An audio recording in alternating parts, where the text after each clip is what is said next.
अब विशेष दिखाते हैं हम आपको। क्या आस्था का मतलब यह है कि एक दूसरे का खून बहाने लगे? क्या परंपराओं का मतलब यह है कि एक दूसरे का सिर फोड़ने लगे? लेकिन जब आस्था अंधविश्वास की भट्टी में झोंक दी जाती है, तब जो तस्वीर नजर आती है, आज हम आपको उसी आस्था से खबरदार करने जा रहे हैं। नासूर बनती परंपराओं में लोग पत्थर युद्ध छेड़ते हैं और लहूलुहान होकर भी खुश होते हैं।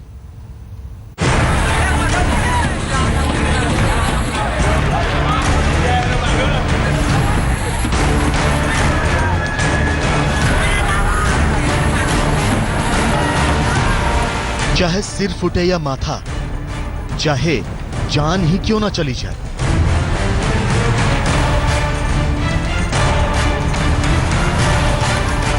खून बहाने की ये सनक है, खून बहाने की ये जिद है।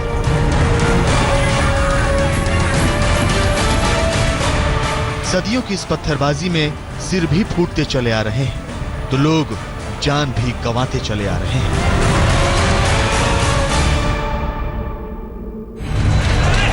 यकीनन खूनम खान कर देने वाला ये खेल दुनिया में शायद ही कहीं खेला जाता होगा। पत्थरबाजी में शायद ही ऐसे लहू बहता होगा। लेकिन हिंदुस्तान में पिछले 300 सालों से लोग इसी तरह एक दूसरे की जान के प्यासे बने हैं। ये तस्वीरें किसी दंगे या फसाद की नहीं है और ना ही पत्थरबाजी करके ये लोग एक दूसरे से दुश्मनी निकाल रहे हैं। ये लोग तो पत्थर मार मार कर एक दूसरे को जख्मी करने का खेल खेल रहे हैं।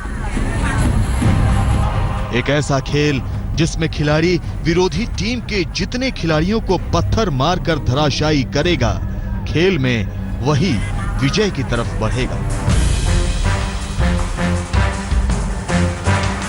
जी हां, इस खेल के नियम कायदे कानून यही है। नदी के दो किनारों पर मौजूद लोग दो अलग अलग टीमों का हिस्सा हैं, जिन्हें नदी के बीचों बीच गड़े पलाश के इस पेड़ तक पहुंचना है, वो भी दोनों तरफ से हो रही पत्थरबाजी के बीच।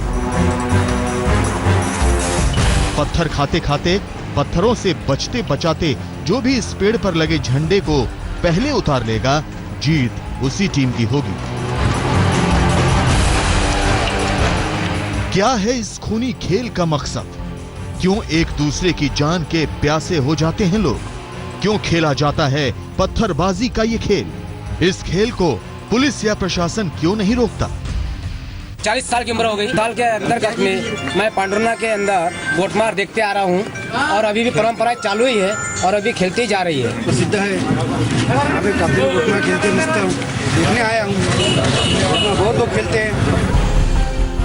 यकीनन आप भी कहेंगे, आखिर ये कैसा खेल है जिसे खेलने वालों की खुद की जान का भरोसा तक नहीं। और तो और हम आपको ये भी बता दें कि पत्थरबाजी का ये खूनी खेल पुलिस और प्रशासन की नजरों के सामने बाकायदा उनकी मौजूदगी में खेला जाता है और पुलिस पत्थरबाजी करने वालों पर कोई कार्रवाई भी नहीं करती। आज हम इस पत्थरबाजी का पूरा सच दिखाएंगे, तो ये भी बताएंगे कि अब तक कितने लोगों की जान जा चुकी है और कितने लोग घायल हो चुके हैं। और सबसे बड़ी बात यह कि आखिर ये खेल क्यों खेला जाता है। आखिर एक दूसरे का पत्थरों से सिर फोड़ने के पीछे असली वजह क्या है?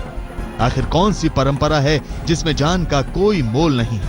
आखिर कौन सी वो परंपरा है जो खून बहने के बाद ही पूरी होती है? ये खूनी खेल आखिर खेला कहां जाता है?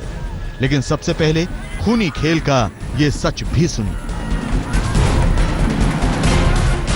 हम आपको बता दें कि इस साल पत्थरबाजी के इस खूनी खेल में 450 लोग घायल हुए हैं, जिनमें से 24 को अस्पताल में भर्ती करवाना पड़ा, जबकि 7 लोग ऐसे हैं जिनकी गंभीर हालत को देखते हुए उन्हें दूसरे शहर में भर्ती कराया गया। मध्य प्रदेश के छिंदवाड़ा जिले के पांडुरना में परंपराओं के नाम पर पत्थरों से सिर फुटौल का ये खेल खेला जाता है। आस्था के नाम पर इस खेल में किसी की मौत भी हो जाए तो कोई बड़ी बात नहीं, बल्कि खुशी खुशी ये लोग एक दूसरे को लहूलुहान करने पर आमादा होते हैं। जो शुरू से चालू है, हाँ। तो चालू रहना चाहिए, हाँ। जो ये परंपरा है। पत्थरबाजी का ये तमाशा देखने दूर दूर से अफसर भी आते हैं और हर साल ये खेल जोर शोर से होता है। पत्थर सुबह सवेरे से चलना शुरू हो जाते हैं तो शाम हो जाती है। लोग पत्थर खा खा कर गिरते रहते हैं, बेहोश होते रहते हैं, कई बार इनकी मौत भी हो जाती है। मगर खून से सना ये खेल बदस्तूर जारी है। महेश चांडक, पांडुरना, छिंदवाड़ा, आज तक। इसकी वजह से कई बार लोगों की जान तक चली जाती है, लोग अपाहिज हो जाते हैं, लेकिन परंपराओं के इस खूनी खेल को नहीं छोड़ते। दुर्भाग्य है कि सदियों से चली आ रही अंधविश्वास की इस प्रथा में पुलिस और प्रशासन भी बराबर का साथ देता है।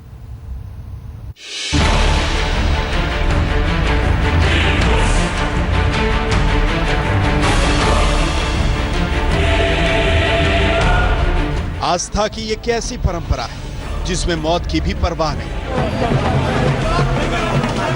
आखिर ये कैसी आस्था है जो पत्थर बरसाने के लिए कहती है।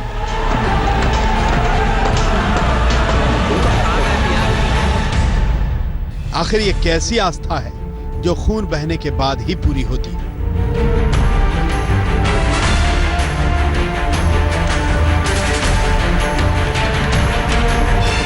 अब देखिए ना, कैसे लोग एक दूसरे पर पत्थर बरसा रहे हैं। जिसको पत्थर लगता है वो वहीं लुढ़क जाता है, तो कोई पत्थर की खतरनाक चोट से बेहोश हो जाता है। अब इस शख्स को ही देख लीजिए, लोग कैसे लटका कर ले जा रहे हैं, लेकिन पत्थर का ये खूनी खेल जारी है। हैरत की बात तो यह भी है कि परंपराओं और आस्था के नाम पर खेले जा रहे इस खेल में पुलिस और प्रशासन भी इनका साथ दे रहा है। परंपराओं के नाम पर इस पत्थरबाजी के खेल में पहले पत्थर लाए जाते हैं, उन्हें बाकायदा दोनों तरफ की टीमों के लिए फैला दिया जाता है। सबसे दिलचस्प बात तो यह है कि ये पत्थर भी खुद प्रशासन मुहैया कराता है। सवाल यहां उठता है कि वैसे तो हम आधुनिकता की मिसाल देते हैं, लेकिन फिर परंपराओं के नाम पर खून भी बहने देते हैं। मेरे भाई सन 1978 में पुलिस प्रशासन की गोलीबारी की इसमें डेथ हो गई। मैं प्रशासन से अनुरोध करूंगा कि ये प्रथा हमेशा हमेशा के लिए बंद की जाए। मध्य प्रदेश के छिंदवाड़ा के पंढूरना में पत्थरबाजी के इस खेल को गोटमार कहा जाता है। खूनी खेल का ये उत्सव हर साल भादों के कृष्ण पक्ष यानी अमावस्या पोला त्योहार के अगले दिन मनाया जाता है। गोटमार उत्सव में मध्य प्रदेश की महाराष्ट्र सीमा से सटे पंढूरना और सावर गांव के बीच बहने वाली नदी के दोनों तरफ बड़ी तादाद में लोग इकट्ठा होते हैं और एक दूसरे को लहूलुहान करते हैं। इस गोटमार उत्सव के बारे में कहा जाता है कि इसकी शुरुआत 17वीं शताब्दी में हुई थी। इसकी शुरुआत को लेकर एक कहानी भी है, जिसमें सावर गांव की एक आदिवासी लड़की को पंढूरना के किसी लड़के से प्रेम हो गया था। दोनों ने चोरी छिपे शादी कर ली और पंढूरना का लड़का साथियों के साथ सावर गांव जाकर लड़की को भगा कर ले जाने लगा। जिस वक्त वो नदी पार कर रहे थे, सावर गांव के लोगों ने उन पर पत्थर बरसाने शुरू कर दिए। जवाब में पंढूरना के लोगों ने भी पत्थरबाजी की और इस पत्थरबाजी में दोनों प्रेमियों की बीच नदी में ही मौत हो गई। लेकिन दोनों की मौत के बाद गांव वालों को पछतावा हुआ और उन्होंने शव उठाकर मां चंडिका के दरबार में रख दिया और पूजा अर्चना के बाद दोनों का अंतिम संस्कार किया गया। और ठीक उसी दिन से हर साल मां चंडिका की पूजा के बाद गोटमार मेले का आयोजन किया जाता है और दोनों गांव के लोग खूब पत्थर बरसाते हैं। इस सावर गांव पक्ष की लड़की को पांडुरना के लड़के से प्यार हो गया था और पांडुरना का लड़का उसको भगाकर जब ला रहा था, उस समय सावर गांव वालों ने उस पर पत्थरों से हमला किया। विरोध में पांडुरना वालों ने भी लड़के को बचाने के लिए पत्थरों से हमला किया। परिणाम स्वरूप लड़का और लड़की की नदी के बीच में ही मृत्यु हो गई। उनकी स्मृति में हर वर्ष पोले के दूसरे दिन यह गोटमार मेला भरता है। परंपराओं के नाम पर आस्था और अंधविश्वास के इस खेल में पिछले कुछ सालों में 17 से ज्यादा लोगों की मौत हो चुकी है। हजारों लोग अपाहिज हो चुके हैं। महेश चांडक के साथ अमित कुमार, छिंदवाड़ा, आज तक।